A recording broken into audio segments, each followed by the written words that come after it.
Now let's spend just a few minutes talking about the competitive dynamics depending on different types of market cycles.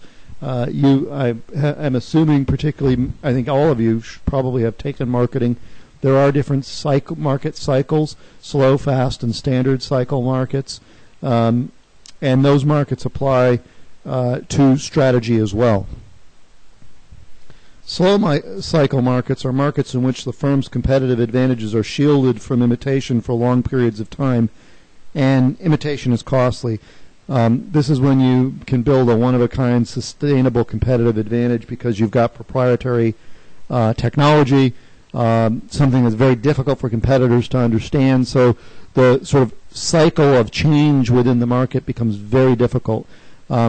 In this type of cycle, slow cycle market, competitive behavior should be oriented to protecting, maintaining, and extending the proprietary advantage. If you have for example, a patented technology that no one else can use, you should be leveraging the daylights out of that. You should be using it in every way you can possibly think of in order to maintain market dominance during this slow cycle, because you have a much longer window before which competition will be able to sort of eat into your share.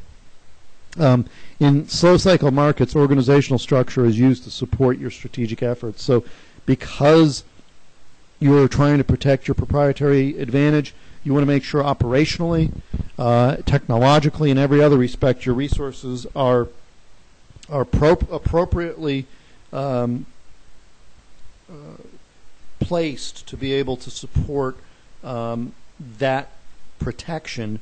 And so your organizational structure tends to emphasize these kind of defensive tactics that protect your proprietary knowledge. In fast cycle markets are just the opposite. These are markets in which a firm's capabilities that contribute to their competitive advantage aren't shielded from imitation, and imitation is often rapid and inexpensive. So, if you've got something that I can duplicate very easily, I'm going to compete against you very quickly. You're not going to have a long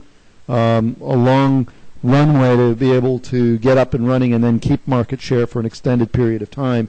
So as a company, your focus has to be on learning how to rapidly and continuously develop new competitive advantages. So you're constantly innovating. You're constantly replacing your products so that you're out ahead of the competition. You avoid loyalty to one product because your product will never engender any kind of significant loyalty, because the product will become relatively commoditized fairly quickly. There is the possibility that you'll cannibalize current products to launch new ones. So you basically are going to say the customer base for this product is going to go away, and I'm going to jump onto the next product. Probably a really good example, there was a headline in the last week or so that Guitar Hero is going to be phased out. Now this was an incredibly, 2 years ago, this was the product that everybody wanted to buy in the gaming space, or I guess maybe 2 or 3 years ago.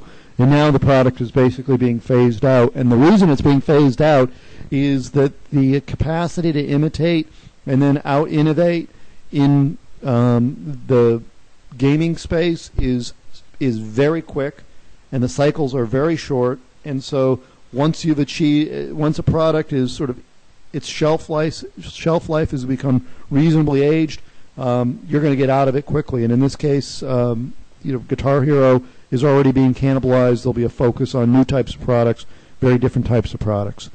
You continually try to move on to another temporary competitive advantage. So that's really what I've been talking about through this whole this slide. Standard, so you've sort of heard the two ends of the continuum. Obviously, implicit is there's also standard cycle markets, and these are sort of in the middle. These are markets where firms' competitive advantages are somewhat shielded from imitation, and where imitation is a little more costly. It does take some work. It's really the hybrid, and so you're able to sort of keep some level of competitive advantage, but it will deteriorate over time.